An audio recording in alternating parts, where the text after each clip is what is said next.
All right, welcome back, ladies and gentlemen. This is going to be part 2 of our week on trig word problems. We looked earlier at the week at just general trig word problems, and we're going to look today and over the next few days.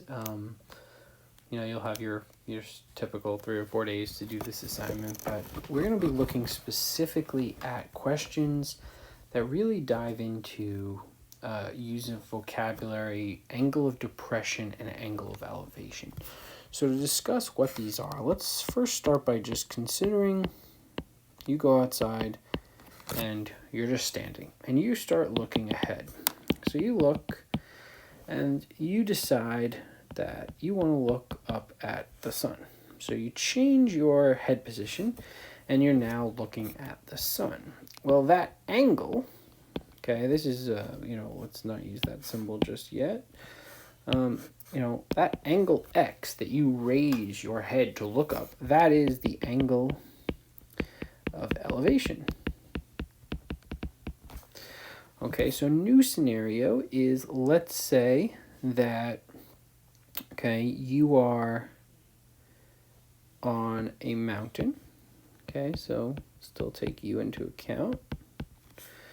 And on that mountain, or maybe a cliff is the best way to do it, where we've got some seas, we've got some water down below. And there is a ship out on these seas. And that ship is there, but you're up on this cliff. And so instead of looking straight ahead, you decide, I'm going to look down at that ship. Well, the angle that we're talking about really shouldn't be the angle from the water to your eyes. The angle is going to be this angle here, and we would refer to that as the angle of depression. So if you've ever heard someone say there's a depression in the ground, it would be an area in the ground that is lower, that goes down, that's sunken down. This is that idea that you're taking your eyes and you're going down with your eyes. Okay, and it's that angle of moving your eyes. Now, this isn't a negative angle, you'll see. It's just this movement here refers to that angle of depression. So let's take a look at some example problems to see how we would solve something like this. So, in the accompanying diagram, the slope of the ascent of an aircraft is 7/50. Find the measure of angle X, the angle of elevation to the nearest degree. So in the first problem, we keep it simple. They're telling you we just want to know what the angle of elevation is. Oh, by the way, it's this variable x. Well, ultimately, we have a right triangle here. And so since we have a right triangle, we're going to be using SOHCAHTOA. Okay, we're going to be using our trigonometry that we've been talking about for so long now. And we know that we don't know the hypotenuse.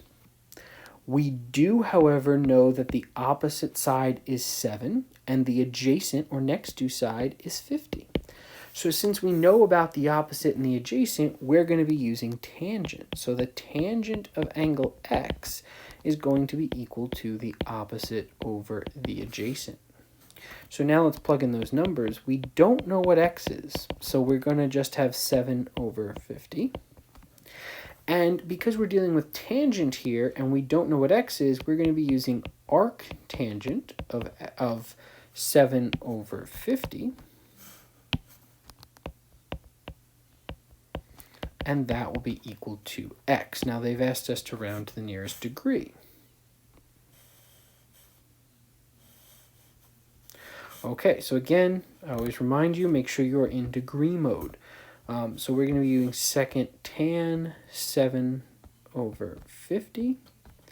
And so we end up with something that looks like x equals 7.9696. Well, they asked for the nearest degree, so we're going to get x equals 8.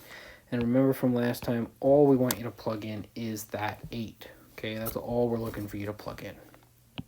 Okay, so let's see a different question that might be a little more challenging here. Okay, so an angle of elevation from a ship at point A to the top of the lighthouse point B is 43 degrees. When the ship reaches point C, 300 meters closer to the lighthouse, the angle of elevation is 56. find to the nearest meter the height of the lighthouse. Okay, this is the most challenging angle of elevation question you could see. So what happens here is you actually have to set this up and solve two different problems. There's a decent amount of work here, but it is quite logical and we can do this quite easily.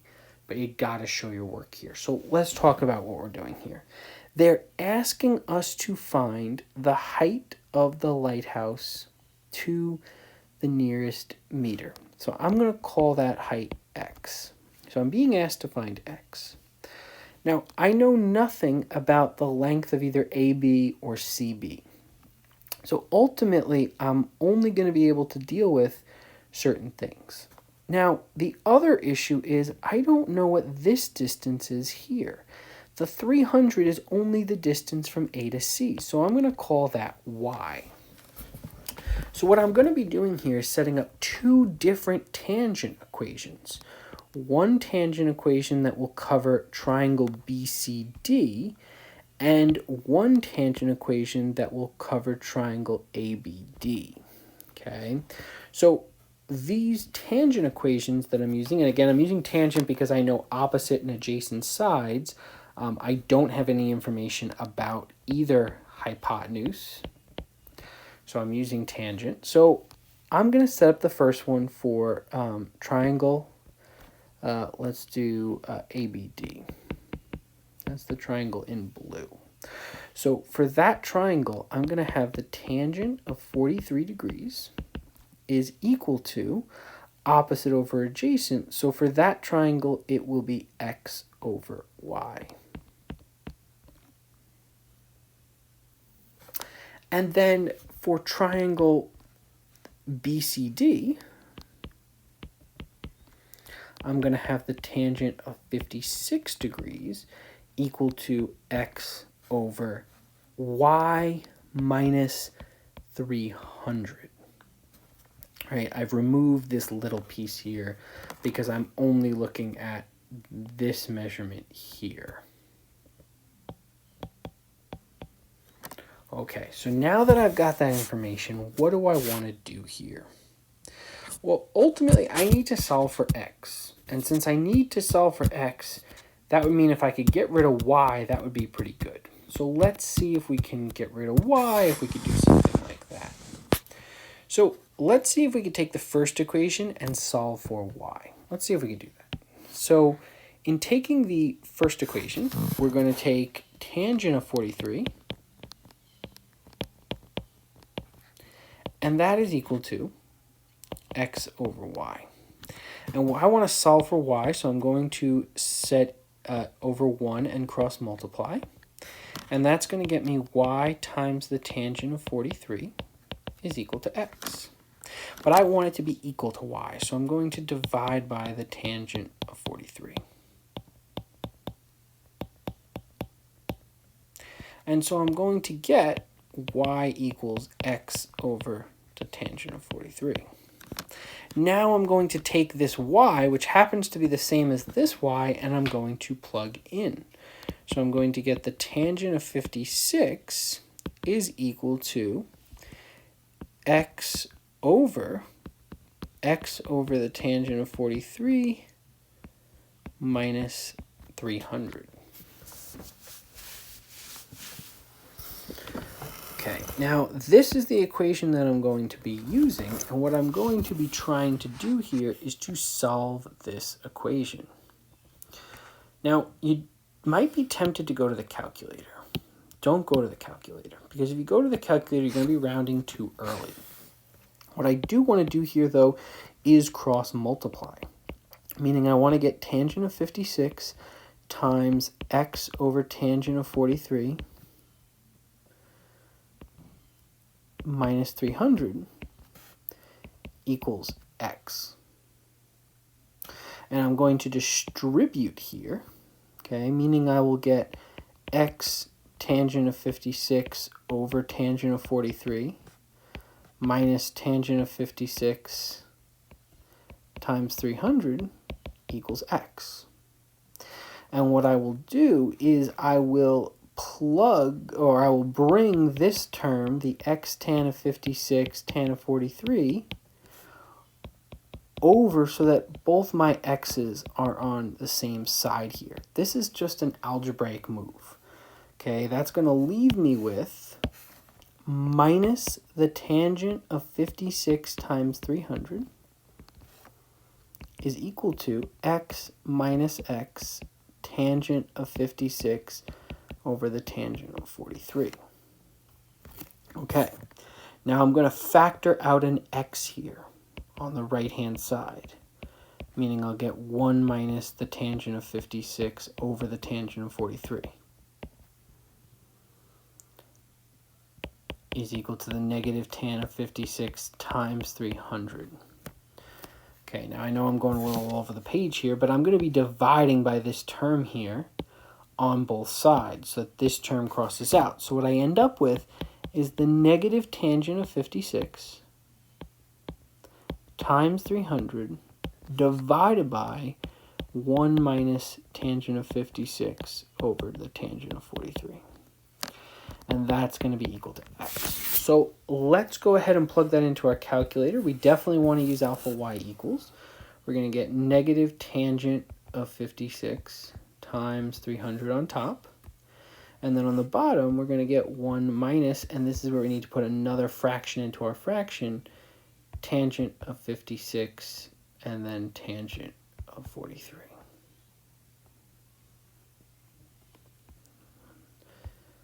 And don't forget you're closing the parentheses. Enter, and we get 754. 0337 equals x.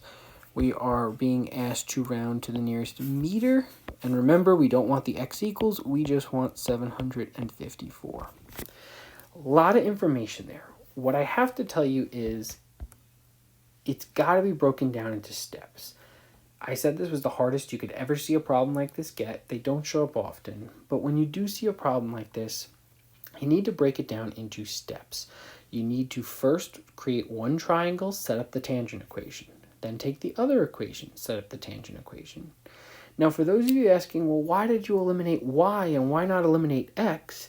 The reason is I want to solve for x. I'm being asked what the height of the lighthouse is. That was my variable x. So if I get rid of x, then I haven't been able to answer the question that they're asking me. So I want to get rid of y, the variable that they don't really care about. Everything I did here, from plugging in to bringing things over to distributing to cross multiplying, that's algebra. That's algebra 1. That's a basic algebra skill. Okay? There's nothing in that arithmetic there that I'm doing that is geometry. That's algebra. That's okay. When you multiply, you got to distribute to everything. When you divide, you got to divide by the whole term. Whatever you do to one side, you have to do to the other. That's what I'm doing there. So again, it's just something to kind of look at and say like, oh, okay, I see how this is going. Okay, so let's take a look now at our last piece of the puzzle. So an airline traveling at a level of 2,050 feet sights the top of a 50-foot tower at an angle of depression of 28 degrees. After continuing its level flight to position B, the angle of depression to the same tower is 34. Find to the nearest foot the distance the plane traveled. Okay. So there's a lot to digest here with this question, but I think you're going to find it easier than the last question. The first thing you have to do is you have to realize that we're off the ground. And what I mean by that is the new ground is actually here 50 feet away. So we actually want to consider not 2,050, but 2,000 feet, right? We have to subtract away this 50-foot mark. Now we're talking about angle of depression, so the initial angle up there is going to be 28 degrees.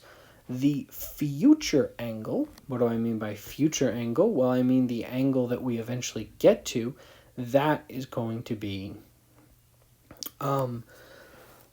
that is going to be 34 degrees. Okay, so the first thing that we want to look at is this corner up here. This corner up here is actually a 90-degree angle. And that's the beauty of these problems, is since I know that this is 28, I actually do know what that angle is, right? That angle is going to be 90 minus 28, since the whole corner has to be a 90-degree angle. So I can do 90 minus 28, and I could figure out that I'm really dealing with a 62-degree angle. So what I've really got, if I'm drawing a right triangle, is I've got a 62-degree angle there. I know that this is 2,000 feet. And what I really want to know is how long the bottom of that triangle is. The reason I'm trying to find the bottom of this triangle is because then ultimately what I'm going to do is draw another line here that I know is 2,000 feet, because the altitude, the height of the plane off the ground, has not changed, but I know this angle has. I can figure out the new distance here, and what I can do is subtract those to find this measurement here that I actually want to know. So we're doing this a piece at a time. So easier than last time, but it still involves two different right angles that we have to set up. Okay, so since this is our right triangle, the question really becomes here, well, what do we know? Well, we know that we don't know the hypotenuse. We know that because this 62-degree angle is the angle we're using, that x is the opposite, and we know that 2,000 is the adjacent. And since we know opposite and adjacent, we're going to be using tangent. So we'll be using the tangent of 62 is equal to x over 2,000. And we'll put the tan of 62 over 1. We'll cross multiply and get 2,000 times the tangent of 62 is equal to x. And so we can go ahead and plug that into our calculator. Let's see if we can. Okay, we can plug that into our calculator. 2,000 times the tangent of 62. And so what we get is x equals 3,761.4529. Okay, so now the second triangle that we're setting up, remember we have our 34 degrees, so we need to figure out the rest of that angle. Again, it's another 90-degree angle, so we can subtract 34, and we can get that the actual angle that we want to use is a 56-degree angle. And what's nifty about these angle of elevation, angle of depression, is that most of the time it is just based off of a right angle, and so you can subtract. So I'm really dealing with a 56-degree angle here. The height we said of the plane has not changed. It's still 2,000, but we're going to use this now as x, this shorter distance from here to here. Okay? And so it's the same setup, believe it or not. And what we're going to be doing is we don't know the hypotenuse. We do know that x is the opposite, and we know that 2,000 is the adjacent. So we'll be setting up the tangent of 56 is equal to x over 2,000. We'll be putting the tangent of 56 over 1 and cross multiplying. This gives me 2,000 times the tangent of 56 equals x. I can do that in my calculator. 2,000 times the tangent of 56. And I get 2,965.12, and that's equal to x. So I'm going to do some erasing here, and I just want to show you what we actually found. So just erasing everything on the old picture, if we kind of just go back and say, like, well, what do we have? We started by finding this entire distance here. Then we dropped a 90-degree line down here, and we found this distance here. So if we call that x and we call that y, we're just going to be subtracting those two numbers to figure out this distance up here, which is the same as that distance down there. So what we really want to do is do 3,761 minus 2,965. But we would never do that, right? Because that would be crazy. What we actually want to do is use that second answer function in our calculator, and we want to subtract to be as precise as possible. So our actual subtraction is 796.33099. Now, what did they ask us to round to? They asked us to round to the nearest foot. So we really just want to put 796. Remember, we don't want feet. We don't want x equals when you put your answers into the calculator. So a little bit more involved here when we talk about angle of depression, angle of elevation. I can tell you that besides a quiz that we'll have down the road, be a few weeks from now, but you know, this is really going to be the most you see of this topic until next year. One of the reasons is we're trying to really focus over the next few weeks on some of the geometry topics that are going to show up in your future, whether it be next year or the year after. Try and focus on more of the things in geometry that are quite specific to your future math careers. So again, hope you enjoy the video. Go real slow through it. Take careful notes. I'll have a blank sheet up there so that you can take notes on the sheet, and then you can go ahead and try and complete the assignment. Again, let us know if you have any questions, and I hope you enjoyed the video.